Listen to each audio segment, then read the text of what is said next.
our first 2 years of production, Traveltelevision has focused on the volunteers rebuilding the Gulf Coast of the U.S. after Hurricanes Rita and Katrina.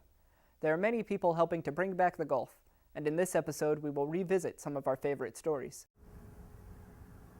Among the things Hurricane Ike took from people on the Texas coast was their Christmas ornaments. Small things. Isn't it cute? I love Eeyore and Winnie the Pooh. Leave a big void.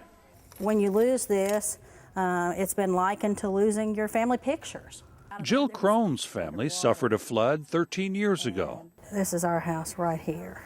I've been there and I know how difficult it can be. After Ike, Jill came down with a relief team from her church, Emory United Methodist in North Texas, and remembered what Christmas was like for her family after the flood. This wasn't debris out on the curb. This was their lives. Well, we had a lot of ornaments that the kids made, years ago, and they're all gone. So Jill Crone and the Emory Church began collecting. Initially, we were thinking a few thousand ornaments would be wonderful. She contacted other Texas congregations. It multiplied. Oklahoma, Tennessee, Florida, Michigan, New York State. 25,000 ornaments and all sorts of decorations were collected for giveaways near Galveston and here in Port Arthur. That is just too cute. Cute. They're helping so many families find their new normal. But normal isn't even in sight for recipients like Sarah Vines. Thank you. All right, thank you. The Vines lost their house in Hurricane Rita 3 years ago. Ike wiped them out again. Everything that had sentimental value is completely gone. They brought donated decorations back to a tiny temporary apartment, and the Vines family went to work. This looks more like what our tree would look like. They don't know where the gifts came from, but in future Decembers, these ornaments will symbolize new family memories. I feel like I own this tree now. This is my tree now. Common Ground was born out of the aftermath of Hurricane Katrina. This grassroots organization provides basic services and meals to the displaced Ninth Ward residents of New Orleans. Traveltelevision.org visited the headquarters at the foot of the bridge of the lower Ninth Ward. We spoke to a New Yorker who explained why he volunteered to work at a site that loans tools and provides neighbors with supplies and food. My name is Daniel Kirchhoff, and I'm living in Queens, New York. I'm down in Common Ground in Lower Ninth Ward volunteering for 2 weeks, and I heard about Common Ground when I was volunteering with the homeless up in West Side of New York, and I met some people who came down here, and I was interested in volunteering, but I didn't know of how I do it logistically, and they told me Common Ground would give you 3 meals a day and give you a place to stay, so I figured that would solve that problem. So I contacted Common Ground. It was very simple. They gave me an application form, and that was it on the website. And I've been down here for a week now, and we're cleaning out houses, gutting houses, and just finished up on a clinic, a free clinic, so that's going to be working in about a few days now.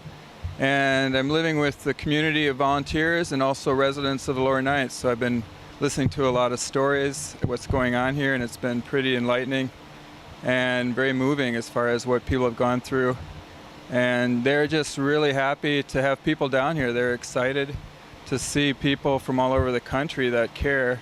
And that's part of the reason why I came down here, is I was just hearing terrible stories about how no one's really doing much, or the government especially has been really dropping the ball, so I wanted to do my own part.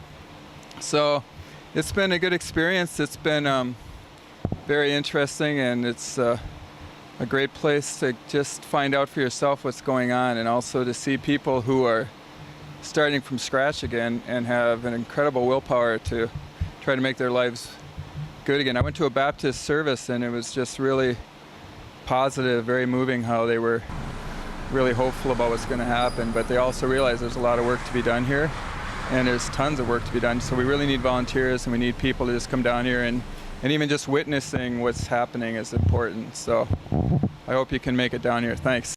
To see volunteer stories, go to www.projectkatrinavolunteers.net. In the lowlands of Mississippi, just an hour outside of the spotlight that shines on New Orleans, are the remnants of a community called Waveland, Mississippi. The hurricanes brought total devastation and destruction. Katrina Relief is headed by Kathleen Johnson, who has worked tirelessly as the director of this organization, which strives to help those who have fallen through the cracks. Relief assistance is complicated, and there is an endless ribbon of red tape that makes many of those who need it unable to reach their well-deserved assistance. A local police officer who had just completed building his home before the hurricane is one of the unlucky residents who were totally wiped out by the force of Katrina. His requests for assistance were denied by FEMA because only one home on each property was eligible for financial support, and his home was one of two on his father's property. Katrina Relief came to this officer's rescue by rebuilding the home. Kathleen Johnson uses her determination to weave together donated materials and land and the skills of enthusiastic college spring breakers, Amish carpenters, and faith-based groups. Travel Television visited the work site on the first day of the job. We're here in Waveland, Mississippi. At least it'll look good. With students from the University of Nebraska. Okay, not a problem, sweetheart. Well, then don't come out near the property. Helping to rebuild houses Next to the road. 2.5 years after Hurricane Katrina. Hi, I'm Julie Dierberger. I'm from the University of Nebraska-Lincoln. This trip we have brought 40 UNL students, faculty, and staff to Hancock County, Mississippi. This is our 5th trip. We've had about 300 faculty, staff, and students serve in this community since January of 2006. I'm Jenna Busboom. I'm from Pickerel, Nebraska, and I came to the Gulf Coast with the UNL group just to see what the hurricane has done and to help out some people down here.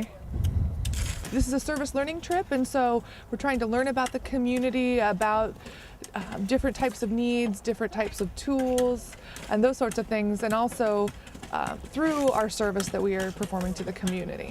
There's a lot to be done. Just driving around, you can just see all the different houses and all the different just places that still need to be taken, like the houses that still need to be taken down, or the houses that still need to be rebuilt. There's tons of them down here. Like we heard, there's only 20% of the houses that are rebuilt. There's that many more that need to be helped out yet. The university decided to come to Hancock County specifically because of the devastation and the connection that we had to this specific community agency initially after the storm. From there, we've only developed relationships specifically with this county, and we've dedicated our service to the long-term recovery of Hancock County. We knew that when we began these projects, we didn't want it to be a flash in the pan sort of thing. We wanted it to be an ongoing effort that wasn't just over, because we knew it wouldn't be over right away, that this is an ongoing relief effort.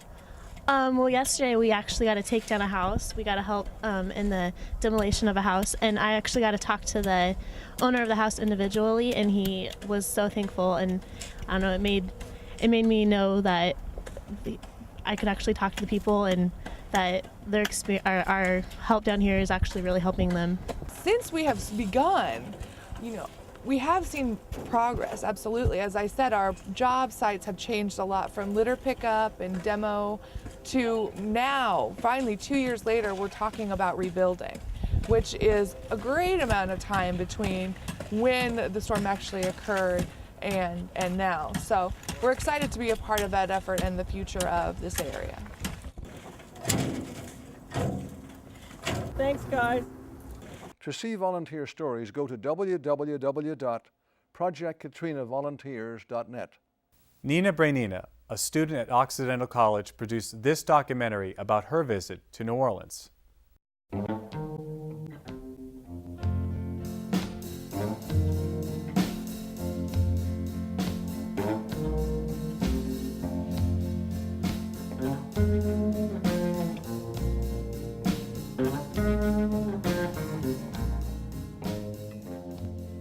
More than 2 years after Hurricane Katrina, the city of New Orleans remains in a state of crisis.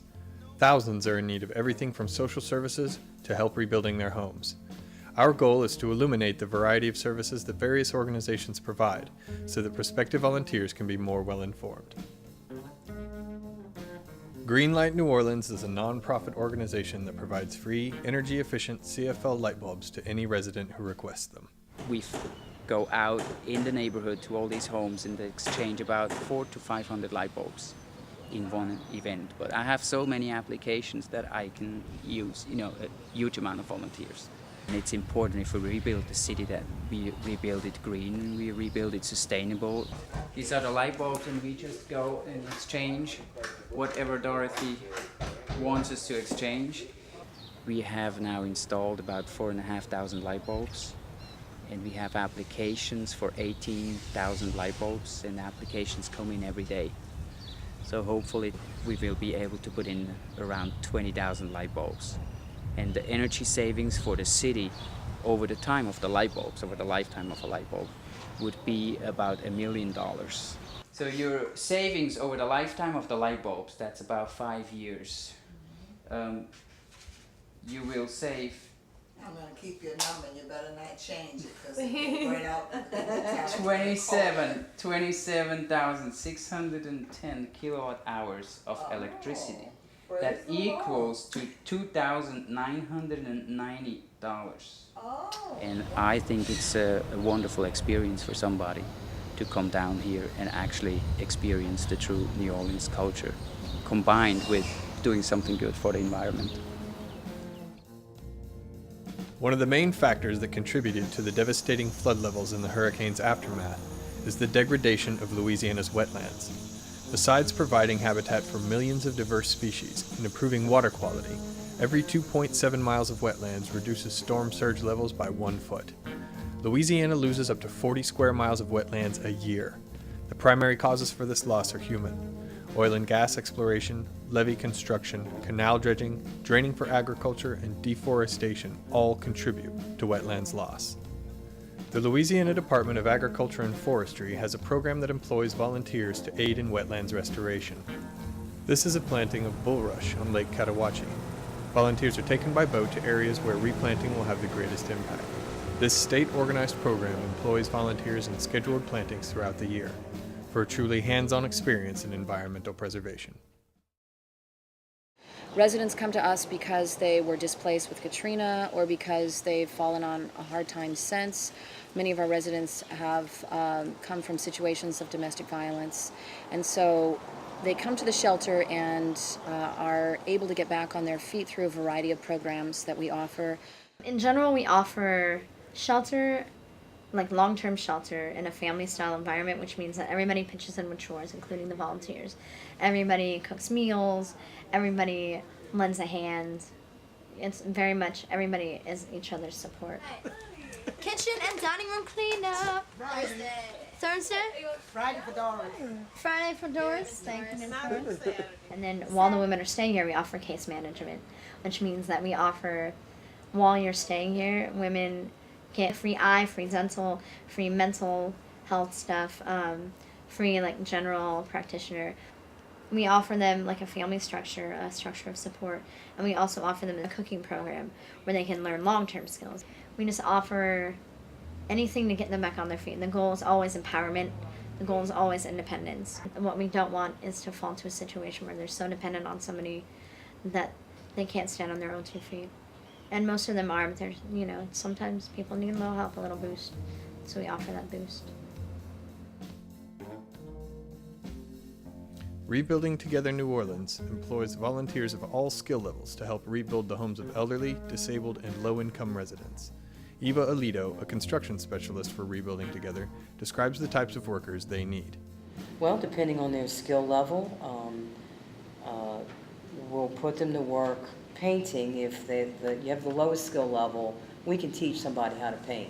If they know how to hang drywall, we'll put them to work doing that. Painting, trim work on the interior, hanging cabinets, anything that you can think of that needs to be done in a house.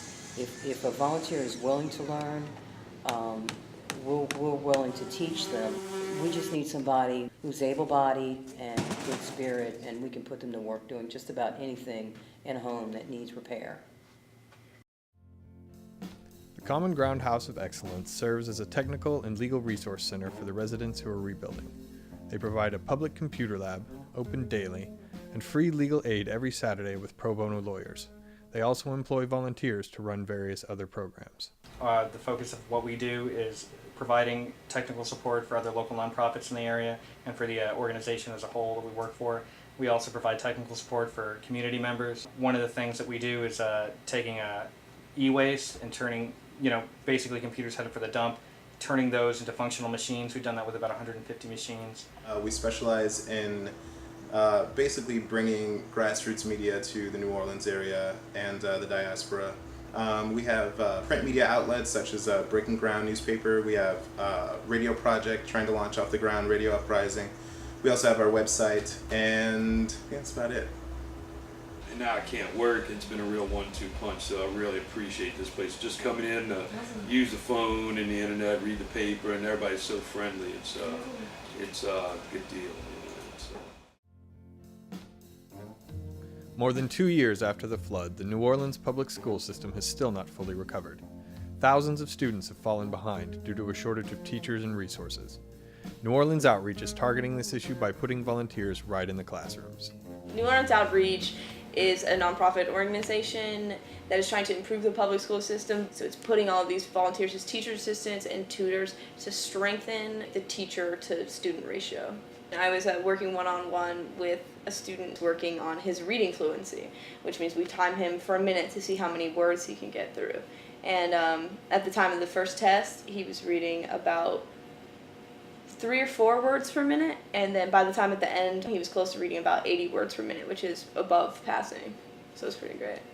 In the afternoon, we have yoga, we have karate, we have dance, sports, art. It takes an immense amount of patience, but it's probably the most rewarding thing ever. I mean, we never know when the city's going to be rebuilt and when all these buildings are going to be back, but knowing that each kid is improving and reading every time you read with them is amazing and so rewarding. The more self-sufficient you are, the more of an asset you can be, because there are scant resources to be divided up between residents and volunteers. I think prospective volunteers should have an open mind when they come down, not only just to experience a different culture and a different way of living, especially if you come from a very different background, but also with non-profit grassroots organizations, things tend to change a lot. So you got to be flexible, you got to roll with it, and just if something happens or a project gets canceled or moved or changed, you go with it, and you always try and stay positive and productive. It kind of tones down the racism when you see the white young women coming to help us, and they're not afraid to come and help us because all the stereotypes. They're not afraid. That really tones it down and make me feel real good and proud, and more acceptance to the different races. Get involved with locals, get to meet the people you're here to help, and take their stories home with you, and don't forget us.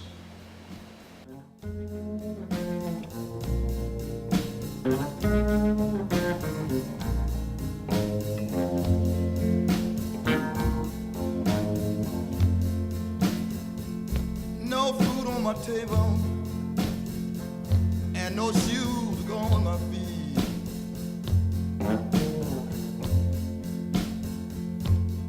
Students on an alternative spring break next.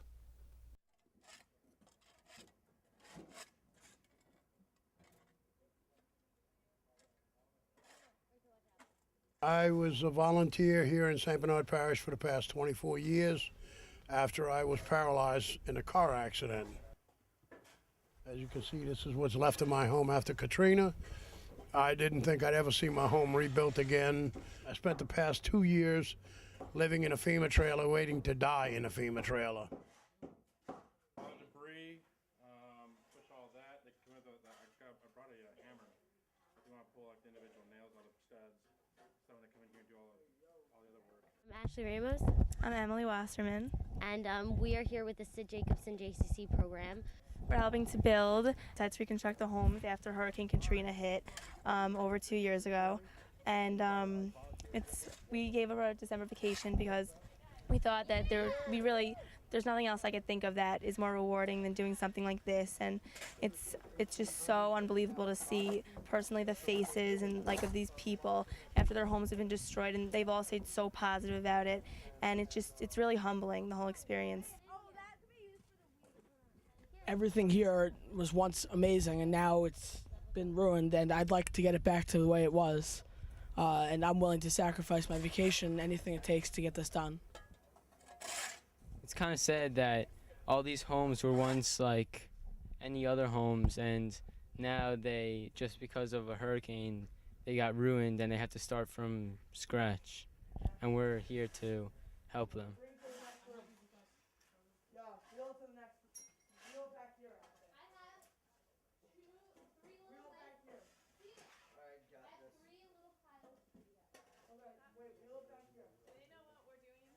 We saw a lot of the destruction, and it was really devastating to see what had actually happened, and it was like a big accomplishment to figure out that we finished this and that there's more of a chance that somebody might move back.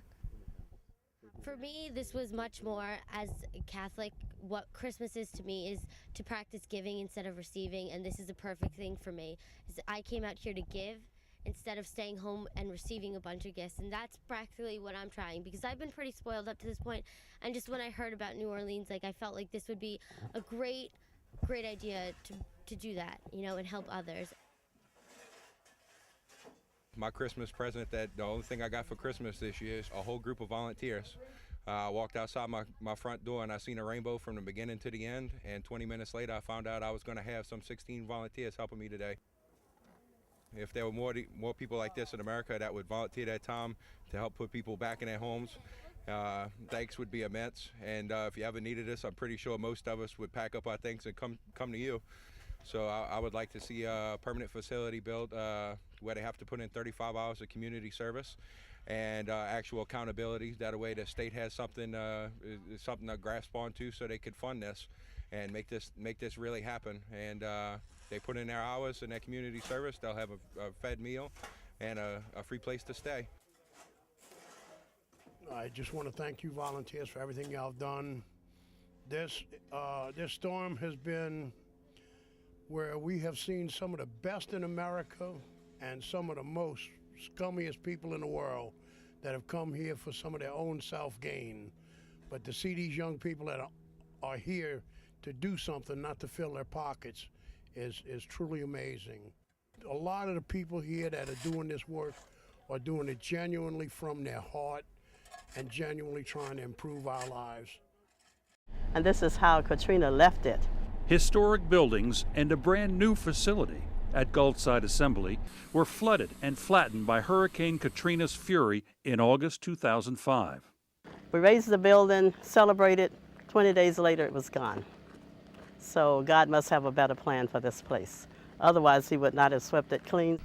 The United Methodist site in Waveland, Mississippi, nestled between the Gulf of Mexico and soaring cedar and oak trees, served for decades as a retreat for African Americans during segregated times.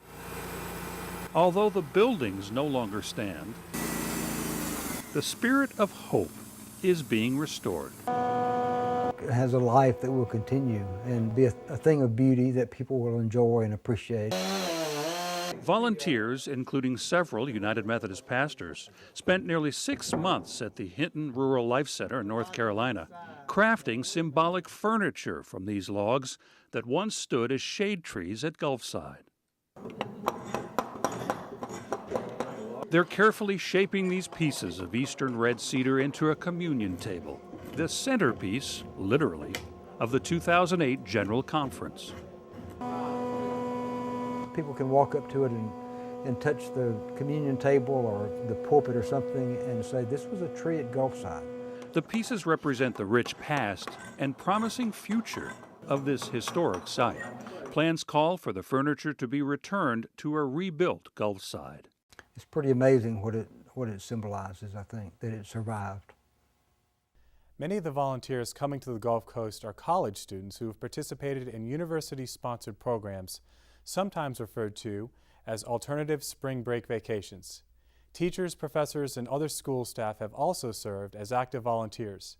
In this story, we'll talk to a college professor who has traveled to the Gulf Coast during a semester break to lend a hand with a habitat building project in Bay St. Louis. Hi there, my name is Marla Schofer, and we're here at in Bay St. Louis, Mississippi at a Habitat for Humanity work site where we are working on 10 homes that are being built. The one behind me is called a Blitz home, which means that we will be putting up this entire home start to finish from slab to move-in condition within 1 week, which is pretty amazing if you've ever seen a home before. This is my first experience with doing anything with Habitat. I'm a volunteer. I've never worked on a house before except for some minor house painting. And what I've been doing the last couple of days is putting up siding, putting on some roof material, building a kitchen, all things I've never done before that I'm learning how to do. And I also would like to tell you that this is my vacation. This is not my typical idea of a vacation that I would go on, but I chose to do it because I was really concerned about what was going on down here in New Orleans. I initially got connected down here through Habitat, and they're working with a local organization that's called Lanyap Church, which actually is a mission that was put together right after Katrina to come down and help build houses. And what they did is they built sort of army barrack housing with 290 bunk beds, and for $20 a day, I get a bunk and 3 meals and, you know, shower and toilet facilities. It's a bit rustic, but you know, look what you're doing and look what you're working on. So it's if you think about it as a vacation, it's probably the least expensive vacation you could ever take, and probably the most rewarding that you could ever do in your life. It's just been an incredible experience for me. I'm meeting really good people, and it's really worthwhile. There's still a ton of work to do down here in Mississippi and in Louisiana.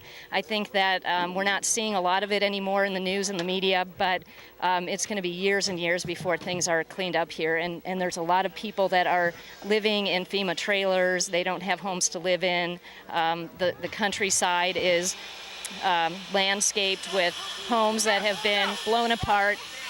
And I would encourage anybody who can come down here to try to get a trip down here. It's really worthwhile, and it's probably one of the more interesting trips I've ever taken, and I think it's going to have a big effect on my life. To see volunteer stories, go to www.projectkatrinavolunteers.net.